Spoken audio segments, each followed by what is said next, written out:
महिषासुर का वध। मार्कंडे बोले, वीर नमर और चिक्षुर को मरा हुआ सुनकर दैत्यराज महिष भी महती सेनाओं के साथ आ पहुंचा। हे ब्राह्मण, महिष के आगे आगे करोड़ों हजार दैत्य सेनाओं से घिरा हुआ अंधक चला। करोड़ों सैनिकों सहित वहां तारक भी आ गया। महावीर, महाविशाल, महाबली विडालस्या उसके आगे आगे दसों हजारों की संख्या में चली। हे मुनि, महाबली एवं पराक्रमी काबंद दैत्य 10,000 सेना दलों के सहित गई।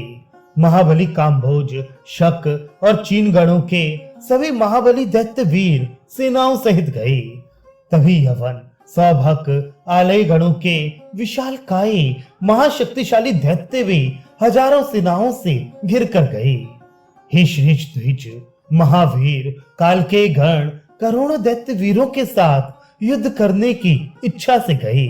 ये सब और धूम्राक्ष, धूम्रकेतु, धूम्रमाली, धुंधु, धूम्रलोचन, शुंभ निशुंभ, चंडमुंड नामक महावीर तथा अन्य बहुत से सभी दैत्य जा पहुंचे। घोर का महाबली वीर पुत्र रक्त बीज और महिष के सुक्षेप और सुंदक नामक 2 पुत्र भी गए।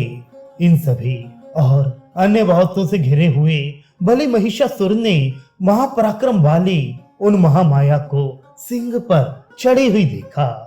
सभी दैत्य योद्धाओं ने पर्वत, वन, उपवन सहित समस्त पृथ्वी को कपाते हुए अलग अलग सिंहनाद किया। हे विप्रिषि ब्राह्मण, इसी बीच भयानक पराक्रम वाली चंडिका देवी ने पृथ्वी तल पर सिंहनाद किया। उस महान नाद से तीनों लोग कांप उठे। तब महावीर श्रेष्ठ दैत्य महिष ने कुपित होकर उत्तम पर्वतों में श्रेष्ठ विंध्याचल को घेर लिया।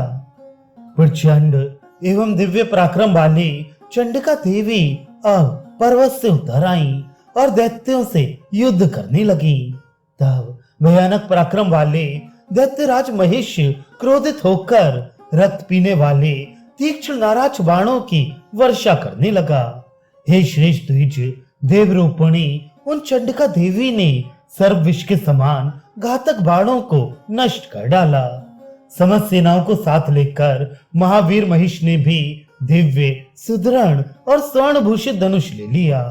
सर्व विष के समान घातक और स्वर्ण भूषित बाणों को लेकर और धनुष को फैलाकर उस महावीर ने मनमानी करने वाली चंडिका पर प्रहार किया।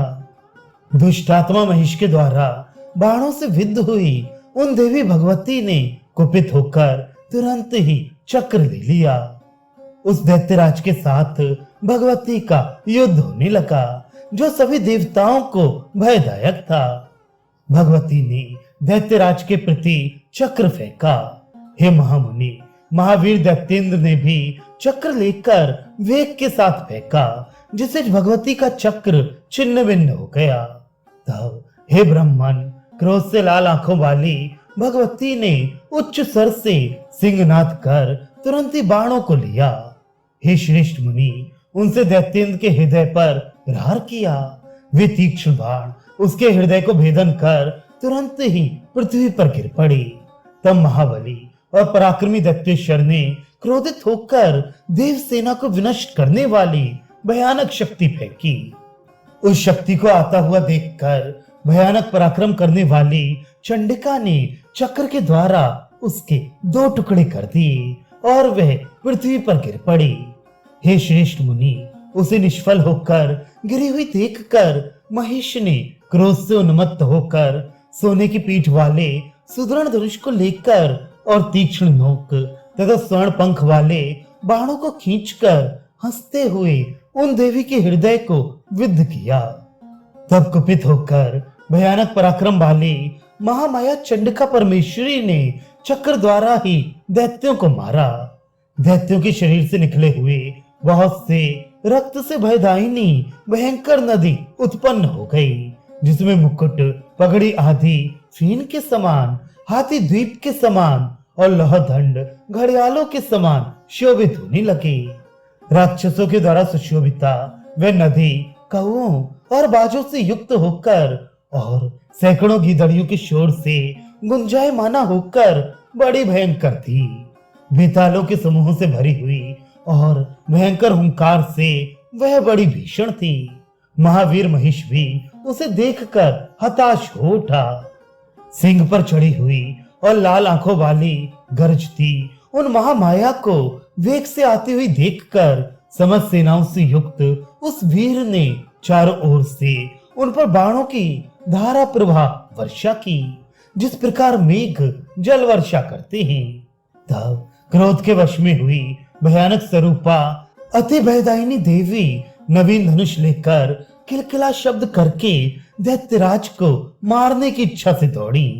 उन्हें आती हुई देखकर महाबली दैत्यराज भी क्रोध में भरकर किलकिला शब्द कर दौड़ा। खड्ग और ढाल लिए हुए महाबली पराक्रमी दैत्य ने सिंह को मारा और शत्रु वीरों को हत करने वाला गर्जन किया। उस खड्ग ने महात्मा सिंह के हृदय तक पहुंचकर उससे रक्त की धारा बहा दी, जैसे गेरू के पर्वत से लाल धारा निकली हो। तब कोपाविष्टा चंडिका ने क्रोध से उन्मत्त होकर तुरंत ही बाणों को लेकर दैत्येंद्र पर फेंके। बाण से बिंदकर दैत्येंद्र ने महिष का रूप धारण कर लिया। उन देवी ने त्रिशूल लेकर हृदय में मारा। तब श्रेष्ठ दैत्य ने महिष का रूप छोड़कर हाथी का रूप धारण कर लिया। सुंद ने दैत्यों के साथ शीघ्र ही देवी के सिंह पर अधिक शक्ति के साथ प्रहार किया, किंतु उन देवी ने अति तेजपूर्ण पाश से उस घोर दैत्य को बांध लिया।